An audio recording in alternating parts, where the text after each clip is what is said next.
G'day and welcome to another episode of SPCs Unleashed. I am Mark Richards. I'm joined by my mates Niko and Stephan. And today's topic is kind of fitting. And the reason it's fitting is this.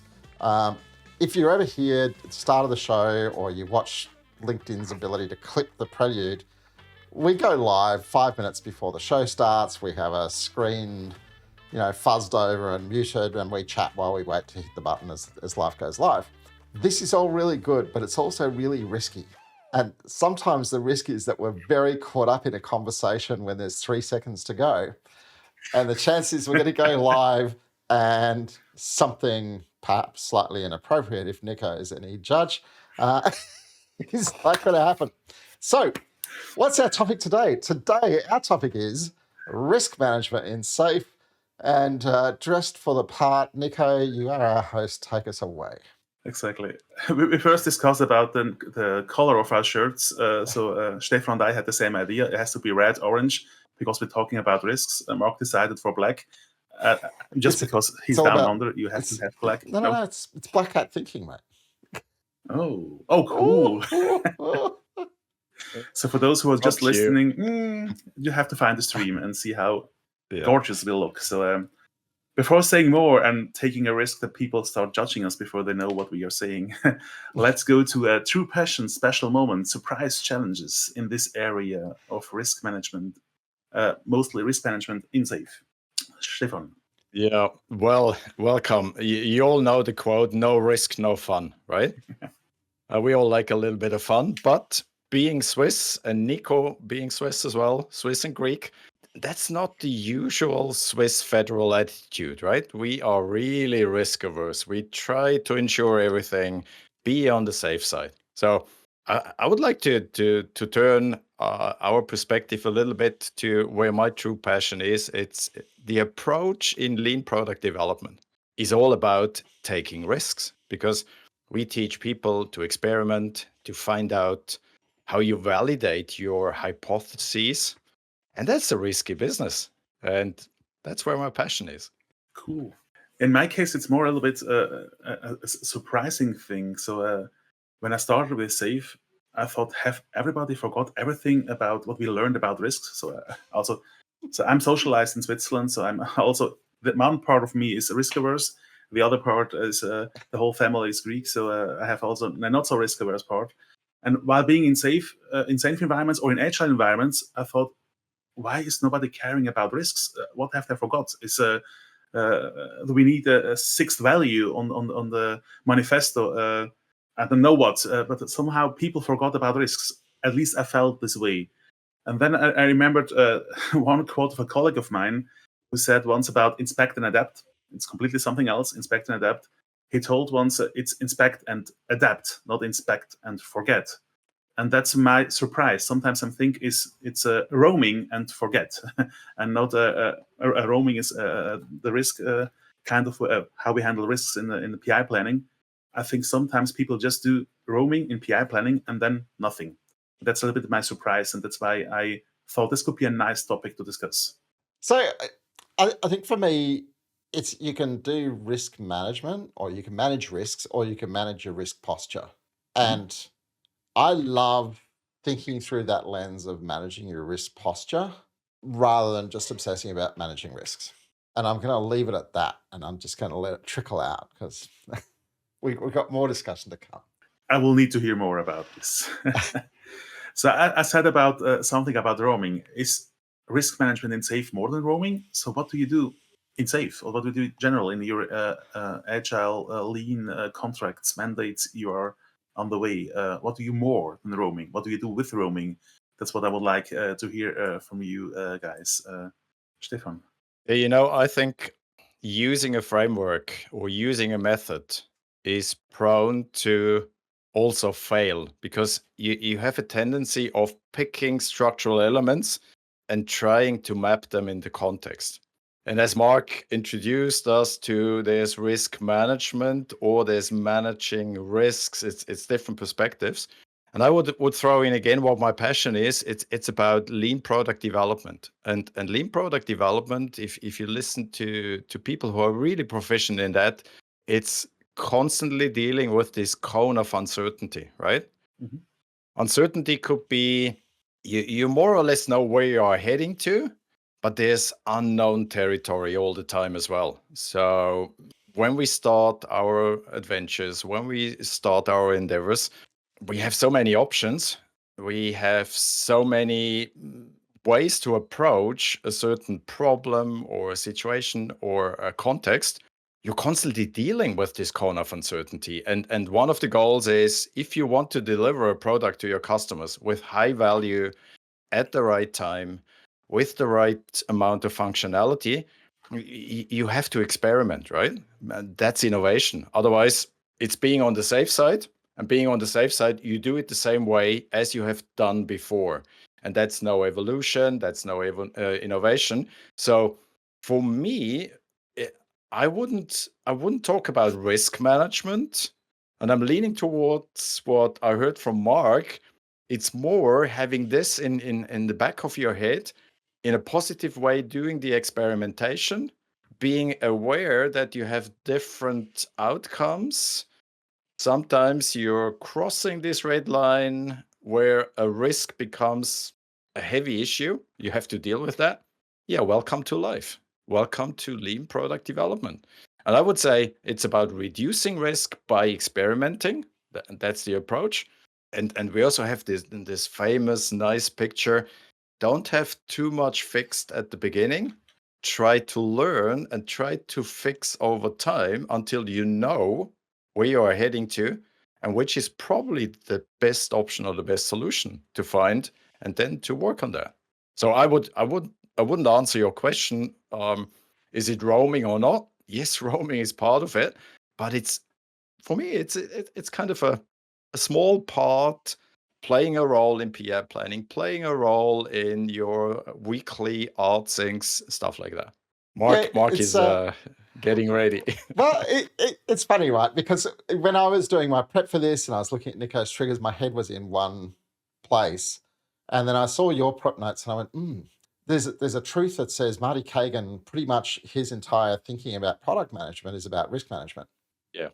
Right? His whole thrust is what you've been talking about, which is, what's the risk you're building the wrong thing? What's the risk you won't make money with it? Blah, blah, blah, blah, blah. So there's so many different ways in which you can use risk. But I think if I come back to roaming, like, it's a really interesting thing, because I don't think roaming is risk management, right? I love roaming. I think roaming is an immensely powerful concept, but it's not risk management, it's risk examination. Mm-hmm. And, what's different about it? Well, if you look back across the history of time, if you've done any kind of big projects, generally the cycle for most people with risk management in most organizations is there is a requirement that you maintain a risk register and you periodically look at risk reviews. So every 6 months, there's a workshop where people pull out a spreadsheet and they go in and they look at it and they brainstorm what their risks list is. And they rate it and they formalize it, whatever, and then they file it again. And then 6 months later, when it's time to review the risk register again, they pull it out. And it's like risk refrigeration. Knowing what your risks are is different to managing your risks. Yeah. And you obviously can't manage them if you don't know what they are. But, what's roaming? Roaming's an awesome way of going, what is the holistic set of significant risks associated with the plan we're about to ask teams to commit to? And it's one of the reasons why I, for example, always flip the order in the agenda on PI planning, because I don't want teams to sign up to a plan that hasn't got an acknowledged risk posture. Because what do you want your business owners to do? Your business owners should say, all my teams are signing up to a plan acknowledging a given risk profile, right? Mm-hmm. And acknowledging the risk profile is part of what we're doing in terms of setting the expectations. So, yeah. That's cool. Please correct me if I summarize something wrong. So what I experience is roaming at least socialized the risk finding process at least. Before there was always somebody with a head who was smart, or who was the afraid guy or whatever, or the paranoid guy with the black shirt, because he has to think in this direction in this head. It socialized the risks more. And I remember the first times, or always the first time, when I do a PI planning as a coach or as an RTE, the people have no idea what a risk at least is. So really, some basic foundations were missed on the people from the people who are doing the work. So they really had no clue or forgot that risk always has an impact, the probability. Otherwise, it's not a risk. Yeah. And I don't know how it's with you. Usually, in the first risk roaming sessions, I do the first time with the first trains, I get sentences like, "Oh, we don't have the knowledge," or "Oh, we are too few people." So what the heck? That's not a risk. That's a fact. And at least roaming gave us a chance to talk about risks and socialize risks, so that or get used to the risks. But I'm completely with you that it's just the beginning. It's just writing it somewhere and making them visible. But still, the last part, as you said, Mark, the ownership, the tracking, the addressing is not part of the roaming. And that's why, my surprise in the beginning, that people just stop with that. We found them, and now, like nice flowers, they are there. And maybe they disappear, or they by themselves, I don't know. So that's what I felt about roaming. It's also, though, Niko, it's easy for people to think roaming is everything. But when you think about the risks that you see in roaming, it's the risks for a group of teams for a period of time, right? There are much larger risks at play. And if you think you can use roaming as the basis for your risk management, you're in for a world of pain. Let's go to something else. I asked Copilot about risk management and SAFe. So that and the prompt was a really great one. Never seen such a great prompt, the best prompt ever. Tell me more about risk management and SAFe. It's good to see you've been prompt engineering your research there, Niko. Yes. I just thought I tried to be naive and just ask this question, and I got a lot back. And one thing that was missing from my side was exactly the last sentence you said, Mark. It's not only about the trains, it's also about portfolio strategy, the whole company. And this part was missing in the answer. But yeah, I said also, my prompt was also really lousy. What I got back is about managing risk is, we promote transparency. That's why we can manage the risks, was one part of the answer. Another one, which for me wasn't really an answer, was there's a risk probability matrix. Yeah, there is one. We can use them, but I've never seen them in SAFe, at least now, but until now. But yeah, it makes sense.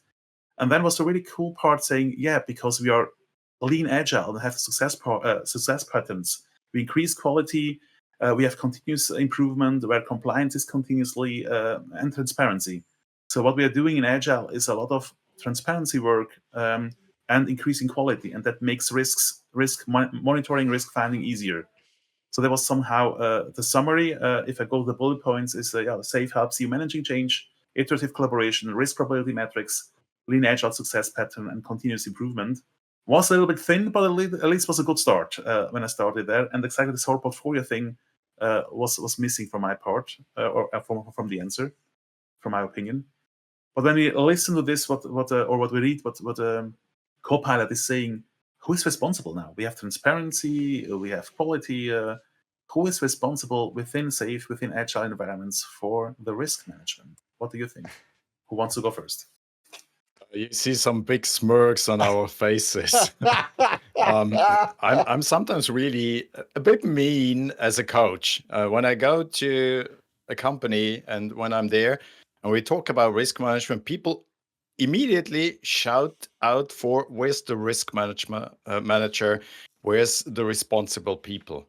And I sometimes have good discussions with those guys from risk management, like other guys from compliance or from quality assurance. And I always ask them, what is your duty? What is your responsibility? And what comes back in a generic way is always, we are looking to this topic that it is done. And then I ask, okay, how do you do it? Yeah, we probably show up. We are part of audits. We try to enforce certain stuff that it's done, or we introduce some tools. And as I said before, my passion is lean product development. Who is developing products? It's everyone in the company. And as Mark stated, that's not only on a team level or maybe on an art level, or you might have a large solution. It's also the portfolio. It's about how you generate strategic themes. That's talking about risks, right?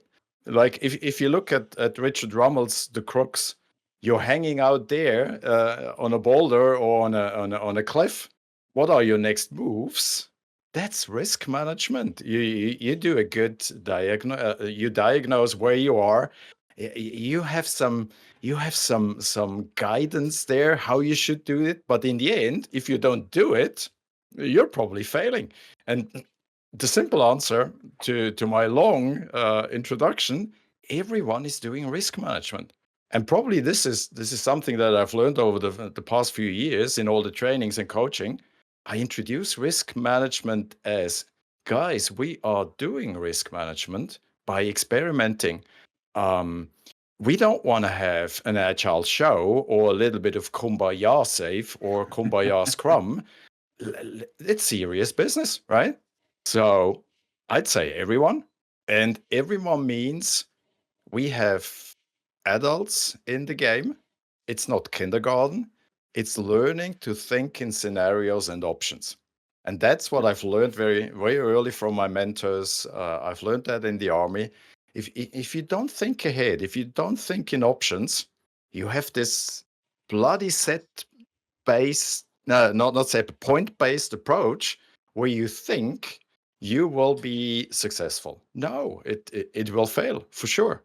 And you run into risks, and those risks will hit you. The meteorite hits the earth. You've got a big dent, and you have to replan, right?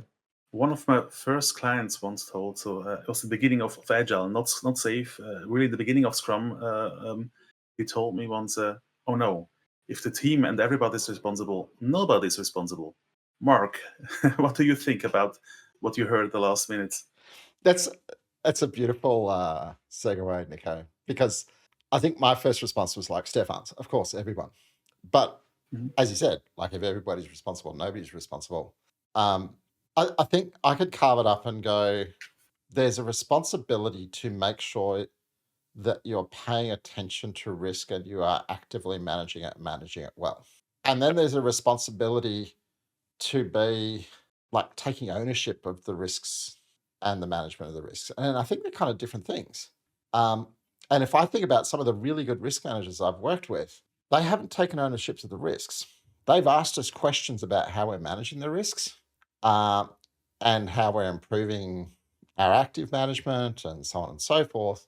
And so there's that role. And this, I think, if you look at it naturally, you go, there's roles like the release train engineer, the Scrum Master, team coach. Who's going to facilitate roaming the risks as an easy example? It's usually the RTE. Who's going to make sure that the post-its that you, or the stickies that you roamed turn up, actually turned into actual risks and loaded into your risk management system? Well, that may or may not be the RTE, but I'll tell you what, if it wasn't done, I'd be looking at the RTE and going, why wasn't it done? Right? So you can kind of look at it and you go, I can see roles, VMO, RTE, Scrum Master, that kind of flavor. But that, back to Stephan's point, product managers, product owners, right? What's the risk we're building the wrong thing? What's the risk that our customers are beating us to market and we're going to lose? What's the risk customers aren't going to like what we produce and it's going to churn? What's the risk we don't understand our customers? Well, now we're with the UX people. What's the risk that this thing's not going to work when we try and actually plug it together in an integration environment? Well, maybe I'm starting to think my architects, my engineers. So, who's responsible?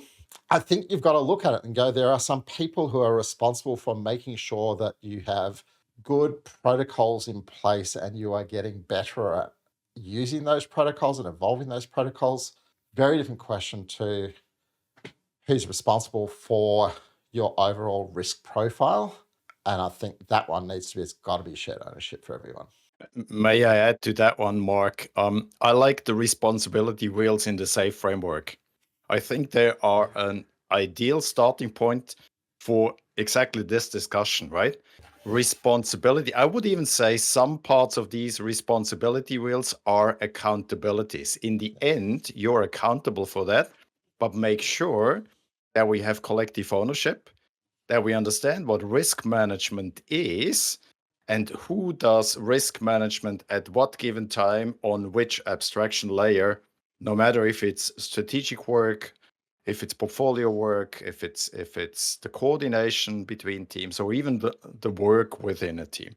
And I like what you said. It's creating this responsibility in general, but you are probably the master, you are the expert to help others to become proficient in that topic. Mm-hmm. Where would you go, So the Nick? discussion reminds. So, Say.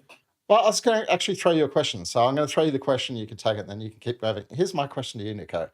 If you thought about, like, there's the responsibility risk by risk, and then there's the responsibility to be balancing your risk profile. And this is where I think about a risk posture, right? I have all kinds of risks.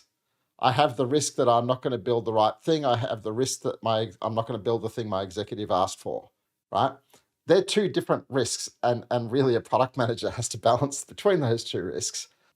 At some point, and it's a really trivial example, at some point you've got to be able to look at a set of risks and say, how do we feel about our overall stance on these risks? Where do you think that responsibility lies? Over to you, and then kick the ball. That's great. Let me take a small detour. The discussion reminds me in my beginnings when we asked about who is responsible for quality. And I always ask this question when I'm teaching in universities, not SAFe, but Scrum or Kanban or whatever, mostly Scrum. And I ask them who's responsible for quality. And they get really different answers. Developers, of course, because they are in and they have to we need building quality. They have to have it in DNA. Oh, great. Okay.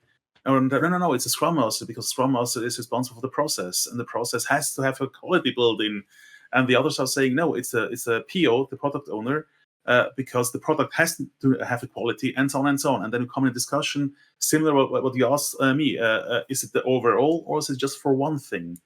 And if I have to ask who is for the overall discussion, for the overall risk management, who has this responsibility? For me, it's a PM, it's a product manager, because the product should be great. The product should, he should be open-eyed and see what's coming or what's not coming, being averse of the risks. But you're not alone with the product. You have sister products, siblings.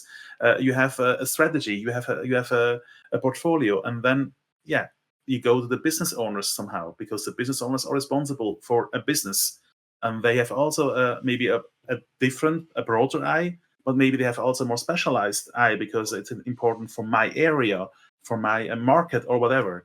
So at the end, it's a shared responsibility, and it's not an easy answer where to go. But if I stay on a essential SAFe layer, it's clearly the PM. If I go on a portfolio full SAFe layer, then it's a combination of business owners, product managers, RTs, team members, LPM leadership, and then you are again, because there are so many nuances and can you say focus points, depending on how you see on it. At the end, it's a team effort, and team can also be an LPM team. So how does it resonate? So I'm curious, right? Because if I went on Essential SAFe, and I like that as an easy separation, if I thought about Essential SAFe, I would have said the answer of the owners of the collective risk profile was the business owners, right? And I would actually, so not all product managers are particularly empowered in terms of the types of calls they get to make. Yep. And there's certainly a whole bunch of risk-related calls they need to make. But at the end of the day, you might have multiple product managers. You've got to arbitrate between product managers. But if you're in Essential SAFe, what are your business owner's job? The business owner's job is to take collective accountability and ownership for the overall impact of the investment that's being made in your Essential SAFe. And part of that is making the right kind of trade-offs in your risk profile. But in my sorry, Stephan. Yeah. If I may, but in my world, the view of the business owner is much more egoistic on his area or his part, his market or whatever. So that's why I think it's also the PM. So if I try to explain it fast, what is a PM? What is a business owner? I say the PM is the father, the mother of a child, and the business owner is somebody who has stakes in a part of the life cycle. Or let's say I want to have this kid successful in school. I'm the teacher, but he doesn't care if this kid is successful in sports or whatever, because it's not a part of the system. So for me, the business owners are some kind of selfish concerning their market. And of course, they were looking for a cool risk profile, but they are always see just a smaller part of the picture of the product. They have a wider part of the picture for the whole enterprise, but for the product they have a smaller view because they are selfish. And that's why I said that the PM. That's why I want to hear your ideas. So probably quick clarification, and then I'm going to let Stephan go because he's firing. The clarification is the business owners as a collective. Okay, you won. No, I'm with you. Stephan. I 1-0. Okay, I like where the discussion is heading to. I'm just back from a workshop with executives and leaders, and exactly those questions came up. Responsibility. We are looking mainly in Switzerland for the guilty person if something goes wrong. Yeah. But the perspective should be the other way around, right? It's collective ownership, but someone has the ultimate accountability. And I'm with Mark. It's business owners, even for Essential Safe, fitness of use, return on investment. And by the way, if we have a governance and we agreed to play football, let's play football. And that's not handball, right? So, yeah, risk management the same. We need probably a specific group of people who make sure that we understand what the rules are, that we understand what risks are, but everyone is in the game, right? Some are on the sideline, some are on the playing field, some are in the staff, some are at the back office, but that's an overall duty. So you're saying now the VMO is responsible for the risk management because they have to handle the business owners to be able to view everything together. No, I mean now. VMO is a facilitator on the portfolio level, Yeah. supporting the other two authorities, the design authority and the content authority. And if risk management is important for facilitation, let's have them in there, right? As part of a VMO or as a shared service that comes in. Sometimes you might play together with the business owners because they don't understand or they probably don't anticipate the impact that certain risks could have on their overall responsibility.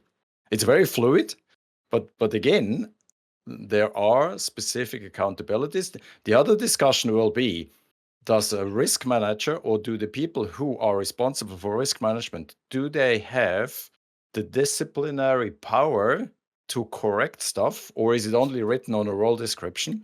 But hey, nobody cares. Great. Before we go to the audience question, there is one. I will just take the curveball you just sent to me. I had the jiggle there, and the jiggle was, if SAFE were a team sport, what sport is it, and what would be the role of the risk manager? Stephan. Yeah, well, I choose American football in favor of our US friends, right? The risk manager in such a context for me would be the defensive or the defense coordinator. So you're a coach, you're responsible for a part of the team, and you're specialized. You're identifying potential, not only the potential of your defense, but the potential of your opponents. What is the offense doing that could impede the impact of the defense? You're assessing strengths, probability. We come back to some of the tools you already mentioned, Niko. But also you help the main coach to develop the overall game. When your defense is out there, you have a main part. If the offense is out there, your defense is on the bench. And then you observe and you give some input to the head coach. You're constantly monitoring, and you have even a good part in pre-game and post-game briefings. So it's a lot of analysis, it's a lot of guidance, a lot of coaching, but you're probably not the main act. You're the main act if your defense doesn't excel. That's how I would choose the sports and what risk management is in such a context. And you're the main act if you lose the game. Mark, your sports. So I thought, like, for the first time in a long time, I thought I was going to have an answer to this jiggle without going to ChatGPT. and then I read more closely, right? Because the opening you said if SAFE was a team sport. And I had to go, well, now I've got to pick a sport that I think goes with SAFE before I start thinking about the role. And, that, of course, makes life good in American football because you picked an American sport that nobody else in the world can figure out how you could be interested in, and life's good. But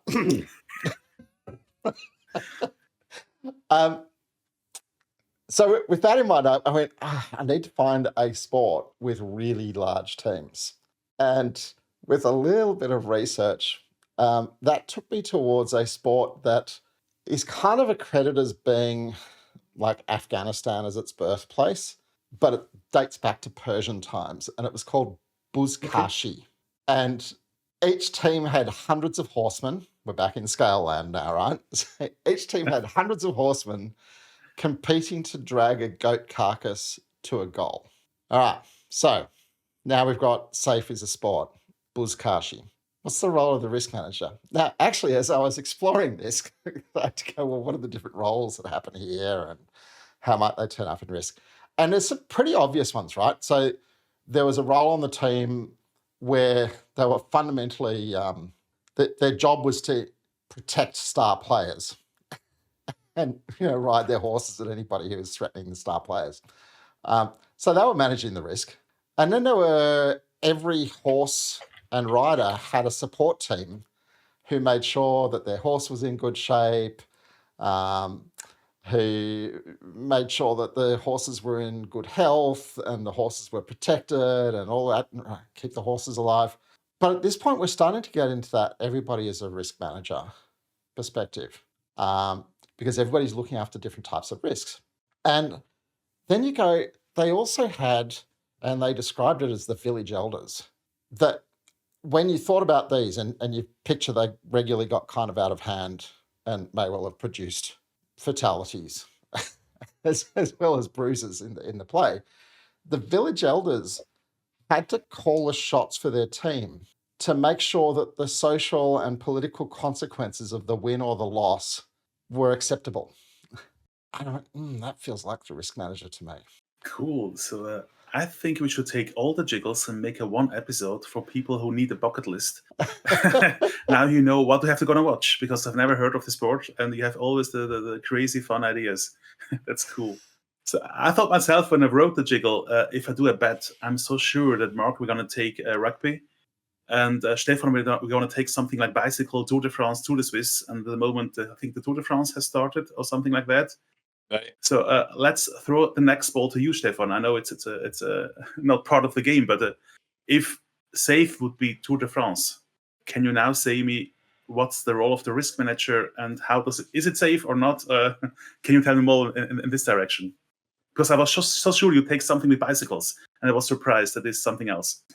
Okay, let's take this example. You have a team of 10 riders. You have a captain. Sometimes the weaker teams have two captains because they still don't know who will be the captain during those 3 weeks. And everyone has a specific role. Some are these domestiques. What's a domestique? That's the guys who pick up the water bottles and bring them back to the team. So during the race, there's the team car following the peloton. And if you need more water, if you need more food, if you need your gels, you either go back to the team car or you pick up the bags along the road where there are certain sections where you get the nourishment. So everyone has a role. So what is risk management in such a team? It's the sports director. It's not the team manager. It's a sports director who observes how the individual riders perform on each stage. Sometimes you have a crash, you lose a rider, you have to change your tactics immediately because it's risky if you have a stage where you have steep hills and you lose some of your good workhorses dragging up your captain the hill, so he doesn't lose, right? So it's a team sport with people who have a certain perspective on individuals, and I like that. That's why we need risk managers, even in SAFE, who have an individual perspective, but also the holistic view, because in the end, you want to win the Tour de France. It's 3 weeks of hard work, only 2 days of rest in between. If you don't do risk management every day, even during a stage, permanently, you're effed up. You won't win, no matter how good your people are. It's a team sport based on individual skills, amalgamated under the umbrella of risk management or doing risk management to succeed. That's how I would summarize it. Cool. That should be the closing. But I have That still that one answer. that, Thank you, was Stefan. That's that was cool. glorious on the spot. Absolutely. So I needed this time so much time, and I thought, what do I want for a sport? I want something with a tucked, something with a cadence. So there is no sport with a cadence. Oh, wait, rowing. If you put people on a boat, okay, it's not hundreds like your horseman's mark, but at least 8 or 16 is the biggest one. So let's do rowing. They have the same goal. They know what their job is. They have to be in sync. That sounded like team sports and cadence. Wonderful. And then who the heck is the risk manager there? Okay, you have one special person who is looking forward, who sees the goal, and who tries to keep the people intact, to warn them about other boats, about other conditions. So I think that the steerman, the one who is looking forward in the back, is the one who is the risk manager. What I'm missing in this analogy is I'm missing the kind of inclusion, because it's like somebody who sees everything and says, and now this, and now this. So I didn't find a good one, but I think it was the closest one. And saying I miss the inclusion, I miss the working together. Yeah, not every analogy is perfect. It's a really interesting one, right? Because as I was doing my research, I saw rowing, and I forget, like, there's a name for the person you're talking about. They have a specific role.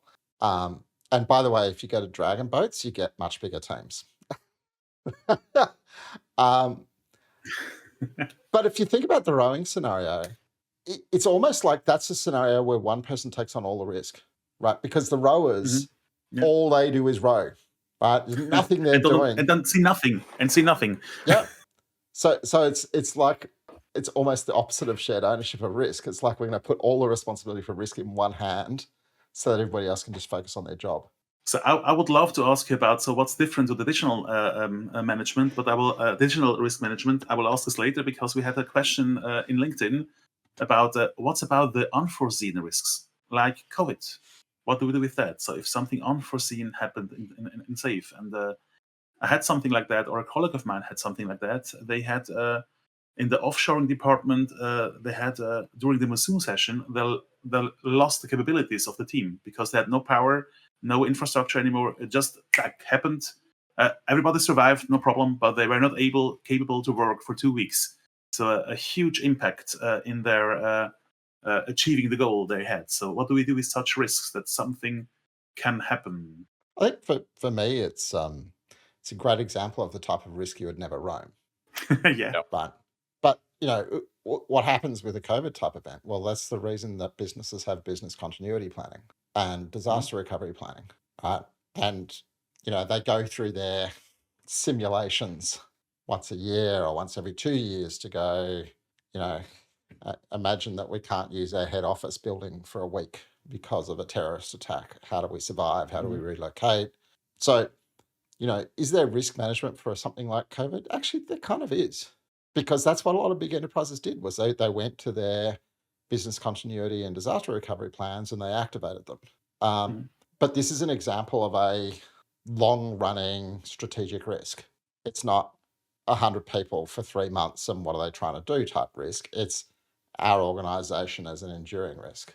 I would second that, Mark. For example, in the financial industries, you do short, midterm risk management, but you also do those occasional stress tests where you think the unthinkable.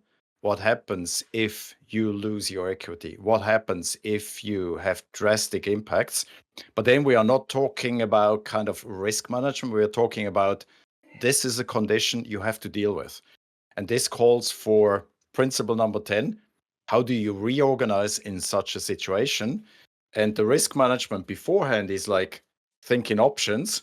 How can you push the triggers that everyone knows what to do? But that's really, as you said, continuity management. That's really looking far into the future. So it's necessary. It's part of risk management. It's a specific topic within that domain. And it's crucial. Yes, you have to do that. Otherwise, you will disappear. But I think if you take it back to, you know, risk management in SAFE, it's easy to think the only kind of risks are risks to do with delivering on a plan. right? And if you're a change agent and you're trying to help a company evolve down the lean agile path and thinking about risk management, and you don't pay attention to that kind of risk, and you don't acknowledge that there's more than, there is long range risk, then you're in trouble.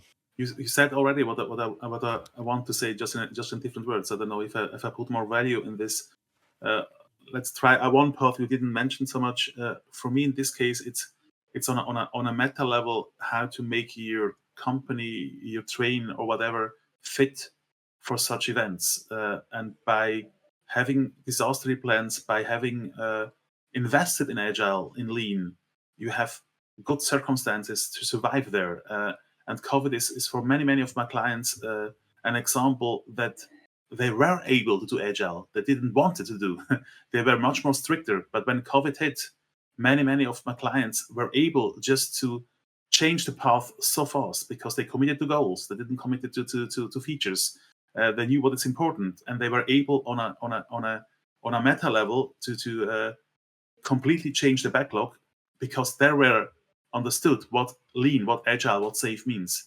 And so having an environment where we can react when something happens that was unforeseen, it's also one big achievement of the people who invested in lean and agile, or in tools that go in this direction, or in frameworks, or in an organization.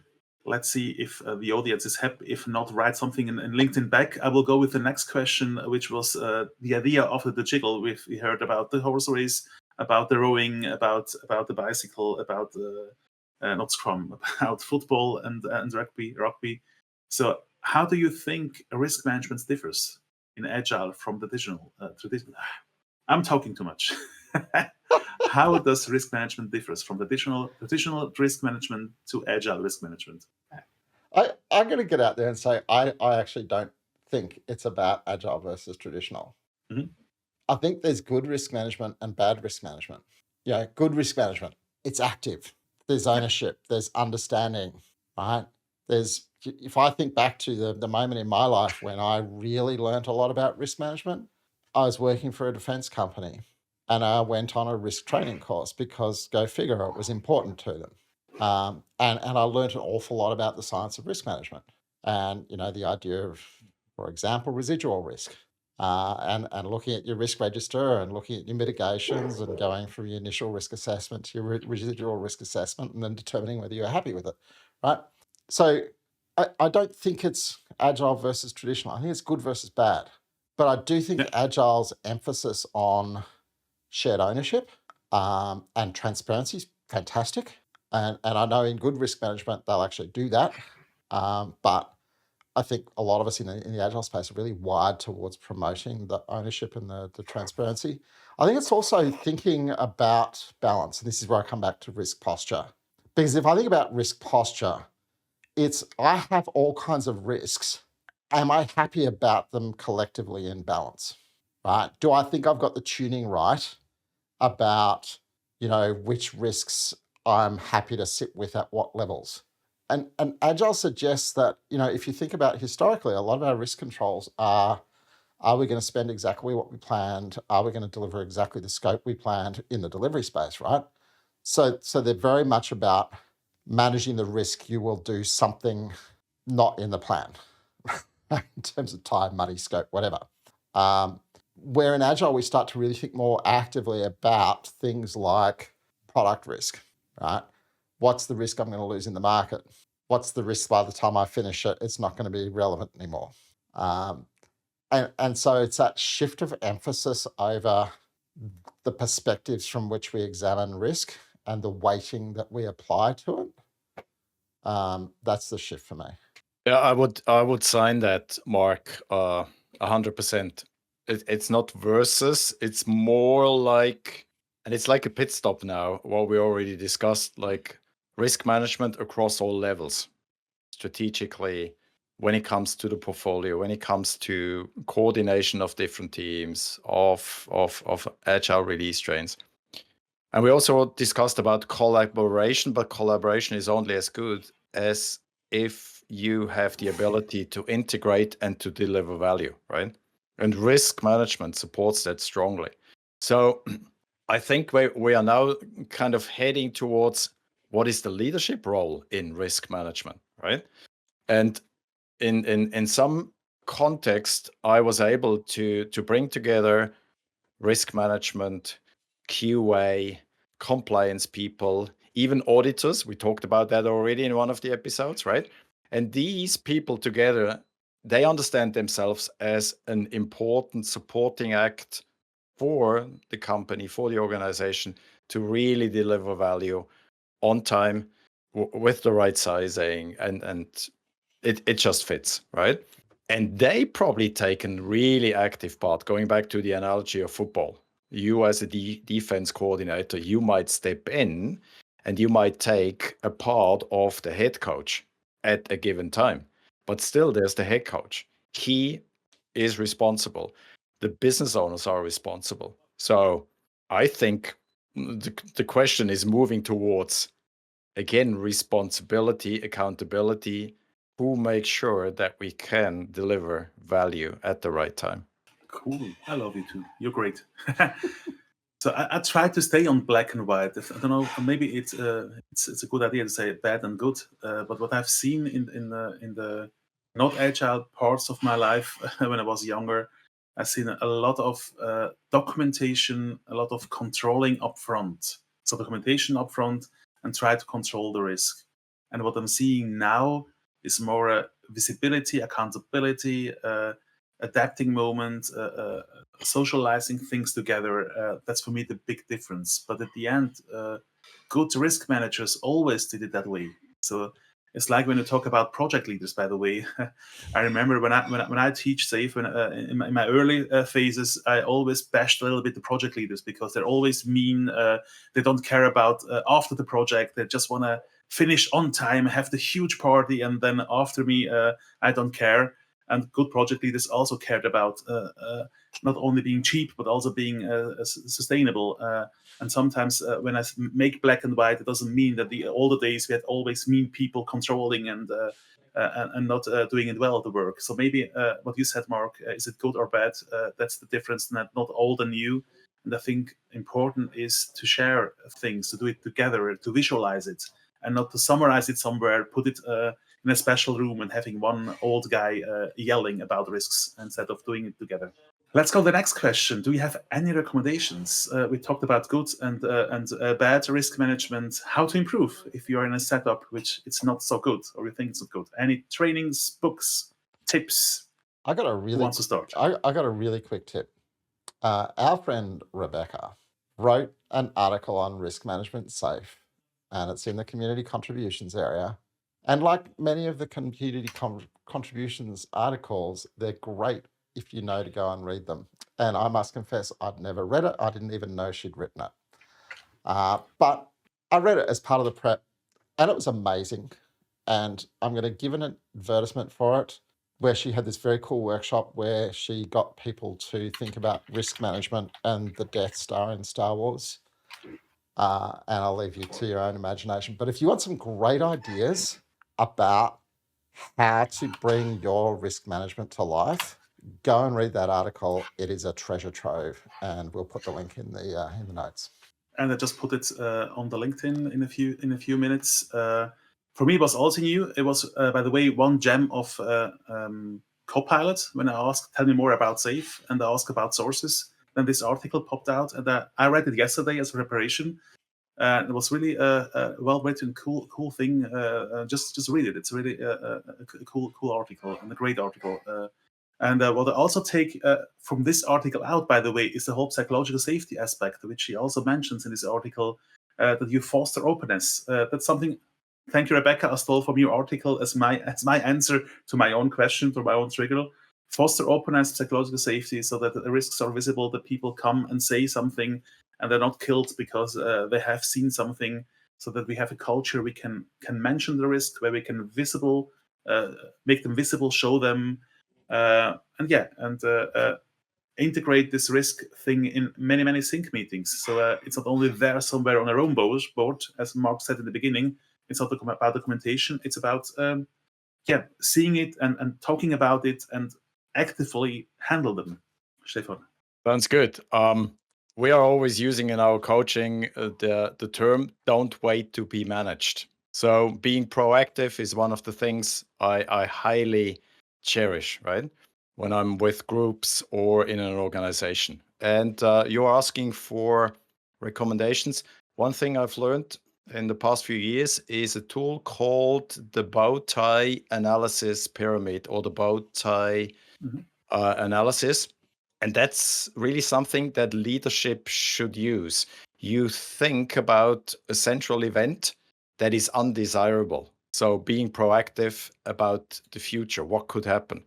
And then on two sides, you talk about the threats and what could be kind of preventive barriers that you could already establish, that you could work on. And that's enablement. That should go into what we have in our backlogs, right? And on the other side, you think about, and that was one of the questions we had from the audience, like COVID, you have some mitigation plans, because if you don't start talking about those plans, if you don't start exercising them, if you don't start testing them, you probably will have some consequences that will impede your plans. So being proactive, and again, for me, this is leadership role.